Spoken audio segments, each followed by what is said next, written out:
سبحان اللہ، کیا بندہ پروری ہے خداوند عالم کی کہ ہم ایسے گناہ گاروں کے لیے نجات کے کیسے کیسے وسیلے مقرر کیے ہیں۔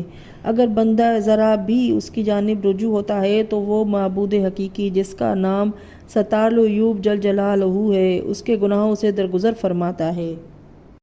لہٰذا مومنین ہمیں لازم ہے کہ ہر وقت درگاہ خدا میں استغفار کرتے رہیں۔ امید ہے کہ کیسا ہی گناہ گار ہو وہ مالک دو جہان اپنے رحم و کرم سے بخش دے گا۔ چنانچہ ایک ایسے گناہ گار کے حالات عرض کرتی ہوں جس کی بخشش کی امید نہ تھی اور توبہ کرنے اور گناہ کا اعتراف و قصور کے ماننے سے سبب سے جہنم کی طرف جاتا ہوا بشت بری کی طرف بھیج دیا گیا۔ وہ گناہ گار کون تھا؟ مومنین پر ظاہر ہے کہ جس وقت ابو عبداللہ الحسین علیہ السلام مدینہ طیبہ سے سمت کربلا روانہ ہو کر منزل زبالہ میں پہنچے اور خبر شہادت حضرت مسلم علیہ السلام آن حضرت علیہ السلام کو معلوم ہوئی، اس وقت آپ علیہ السلام نے فرمایا کہ اہل کوفہ پردگاہ ہیں، اور اپنے ہمراہیوں سے فرمایا کہ معلوم ہوتا ہے کہ جو لوگ میرے شیعہ ہونے کا دم بھرتے تھے وہ منحرف ہو گئے ہیں۔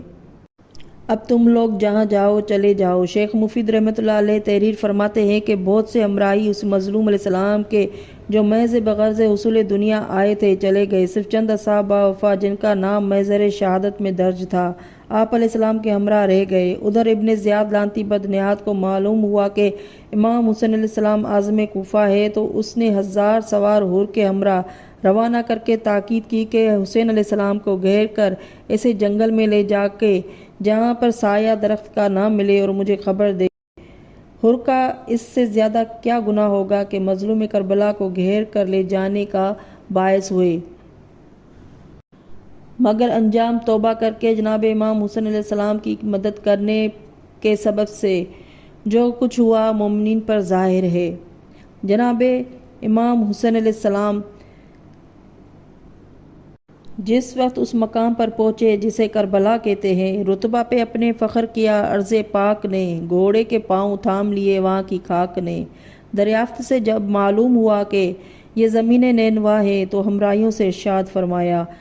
امام کا ارشاد سنتے ہی ہر ایک سوار نے گھوڑوں کو روک لیا۔ اس دشت پرآشوب کی وحشت دیکھ کر حضرت زینب سلام اللہ علیہا بےتاب ہو گئیں اور فرمانے لگیں کہ بھائی یہ جنگل مجھے خوفناک معلوم ہوتا ہے، کان میں گریہ و بکا کی آوازیں آ رہی ہے، بہتر ہے کہ یہاں سے کوس دو کوس بڑھ کر مقام فرمائیے۔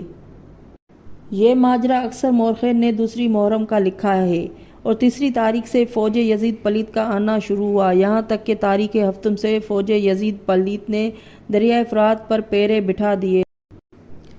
جناب زینب سلام اللہ علیہ صحن خیمہ میں سربرہنہ دعا فرماتی تھیں اور کہتی تھی کہ الہی صبح ہونے سے پہلے مجھے اٹھا لے، سارا جہاں سیاہ ہے چشم پر آب میں، سر ننگے میں نے دیکھا ہے اماں کو خواب میں۔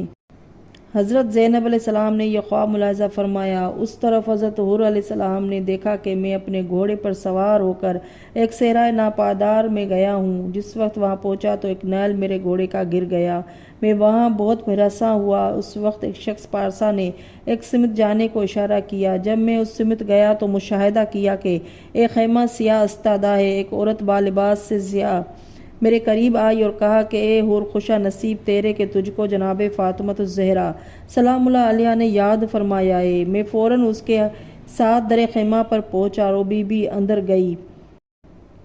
بعد ایک لہجہ کہ وہ صاحب عظمت نکلی، ہاتھ میں اپنے لیے کتابت نکلی، بولی زہرا نے کیا ہے عنایت تجھ کو، پڑھ لے کھل جائے گی سب اس کی حقیقت تجھ کو۔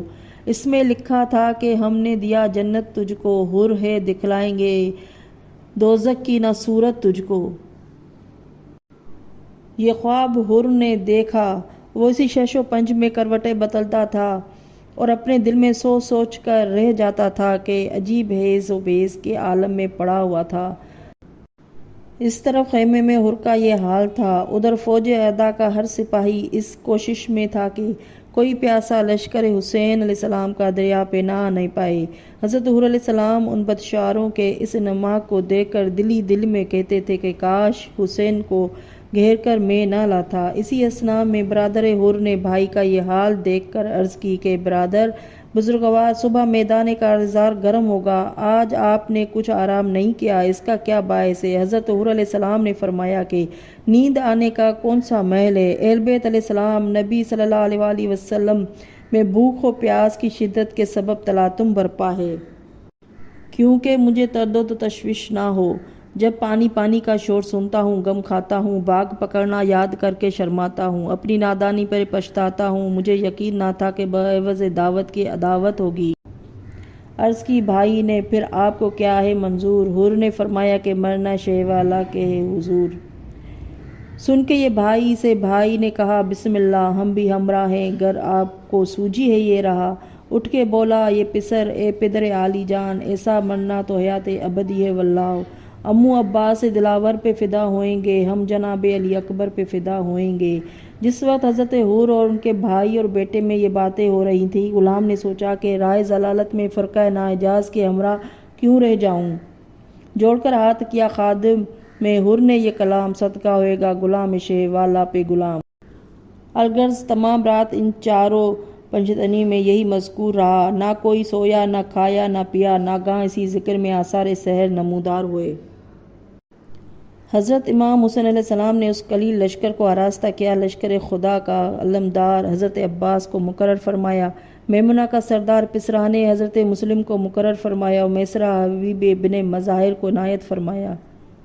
اسی درمیان میں پسرا نے مسلم نے صف راست سے گھوڑے بڑھا کر اجازت جنگ چاہی اور عرض کی کہ اے ام بزرگوار، ہمارے پدر نامدار سب سے پہلے آپ علیہ السلام پر نثار ہوئے ہیں، غلاموں کی خواہش بھی یہی ہے کہ اس میدان کارزار میں ہم بھی سب سے پہلے اپنی جانیں حضور کے قدموں پر نثار کریں تاکہ امام کے ہر اول لشکر مشہور ہوں۔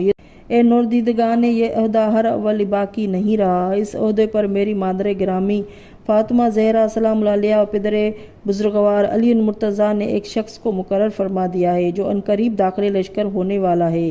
یہ سن کر تمام اصحاب وفا عزیز و رفقا متحیر ہوئے۔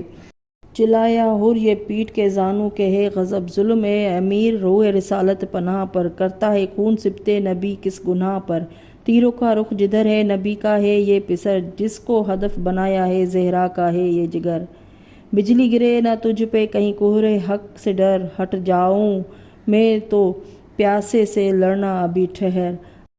اے لشکر یزید لعنتی، تم میں وہ کون شخص ہے کہ شب کو عالم رویا میں بشت عنبر سرشت کی سیر کی اور سبز ہائے بشت سے آب نوشی کا وعدہ کیا ہے؟ آن حضرت کا یہ کلام سن کر جناب حور نے اپنے بھائی اور غلام کو دیکھا اور ارشاد کیا کہ دیکھو، فرزند رسول صلی اللہ علیہ وآلہ وسلم رات کا حال گویا چشم دیدہ بیان کر رہے ہیں۔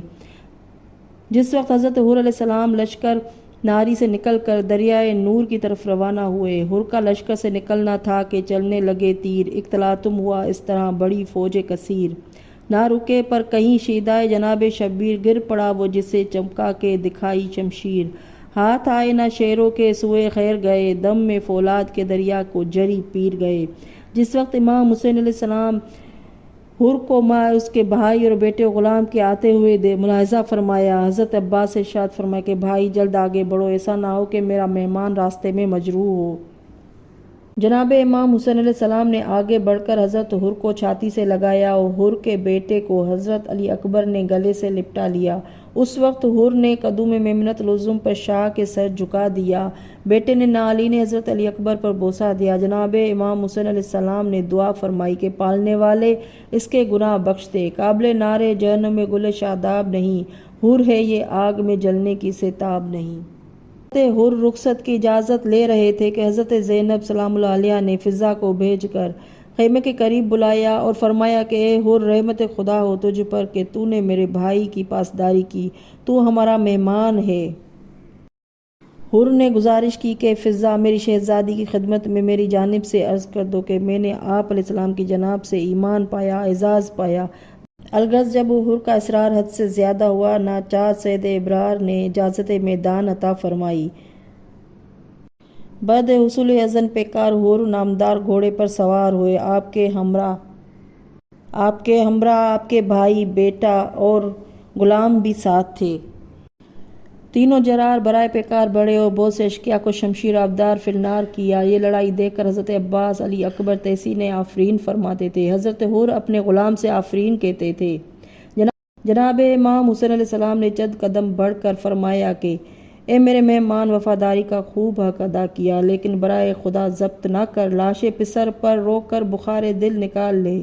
ہوگا ہر طرح وہ تقدیر میں جو ہونا ہے، ہم کو بھی لاش اکبر پہ یوں ہی رونا ہے۔ تو نے جس طرح سہا اپنے جوان بھائی کا غم، ہم کو بھی ہوگا اسی طرح برادر کا علم۔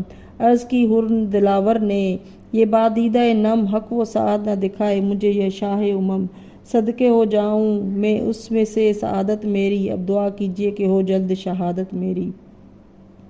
حر یہ گزارش کر کے لشکر گمراہ سے لڑتے پھرتے خیمہ عمر سعد پر پہنچا۔ یہ حال دیکھ کر عمر سعد خیمے میں چھپ گیا اور تمام فوج تہہ و بالا ہو کر دہائی حسین علیہ السلام کی دینے لگی۔ آقا نامدار کے اسم گرامی سنتے ہی مڑ کر یہ شاہ دین کو پکارا، وہ نیک نام ہوتا ہے اب غلام کو کیا حکم یا امام، برہم ہوئی سپہ پر غرور کی، دیتے ہیں اب یہ لوگ دہائی حضور کی۔ امام حسین علیہ السلام نے بڑھ کر آواز دی کہ مرحبا اے حر، اب ہاتھ روک لے، بھاگے ہوں کو مارنا شیروں کا کام نہیں، یہ دنیا جائے آرام نہیں، شیر خدا تیری راہ دیکھتے ہیں، تشنگی سے تیرے حواس معطل ہے، اب جام شہادت نوش کر، شیر خدا سے جا کر کوثر کا جام لے۔ حضرت حر ابھی آقا نامدار کا ارشاد سن رہے تھے کہ دل پہ نیزہ کسی خونخوار نے بڑھ کر مارا، ایک نے سر پہ تبر ایک نے خنجر مارا، نیزہ ایک حلق پہ مارا کہ رکا سینے میں دم، بند آنکھیں ہوئیں منہ کھل گیا گردن ہوئی کم۔ حضرت امام حسین علیہ السلام حضرت حر علیہ السلام کی سر طرف پاپیادہ دوڑے اور حضرت عباس بھی اس شہید کے پاس پہنچے۔ مرحبا اے حر، تیرے سرہانے سردار جناح کھڑے ہیں، اب نارے جہنم کا کیا ڈر۔ اسی اثنا میں چہرے مبارک سے پسینے کے قطرے رخ حر پر ٹپکے، فوراً آنکھ کھول دی۔ اس وقت جناب امام حسین علیہ السلام نے فرمایا، اے مہمان نیم جان کیا حال ہے؟ اس نے عرض کی، کیا شرف پائے ہیں اے بادشاہ جن و بشر؟ آپ علیہ السلام زانوئے مبارک پہ لیے ہے میرا سر، یہ محمد یہ علی ہے یہ جناب شبر، مجھ سے ایک حور یہ فرماتی ہے بادیدہ تر، ناکہ نور وہ آیا وہ اماری آئی، بند کر آنکھیں کہ زہرا کی سواری آئی۔ حضرت حر علیہ السلام کو غش آ گیا، تھر تھرا کر آنکھ کھول دی، ملک الموت قریب جسم اطہر آئے، حر ہچکیاں لینے لگے۔ حضرت امام حسین علیہ السلام نے فرمایا کہ ملک الموت یہ میرا مہمان ہے، اس پر موت کی سختی نہ ہونے پائے، مجھ کو صدمہ جانکا ہے۔ یہ سن کر حر علیہ السلام نے عرض کی کہ مولا اسی طرح بوقت سوال و منکر و نکیر مدد فرمائیے گا۔ اللہم صلی علی محمد و آل محمد۔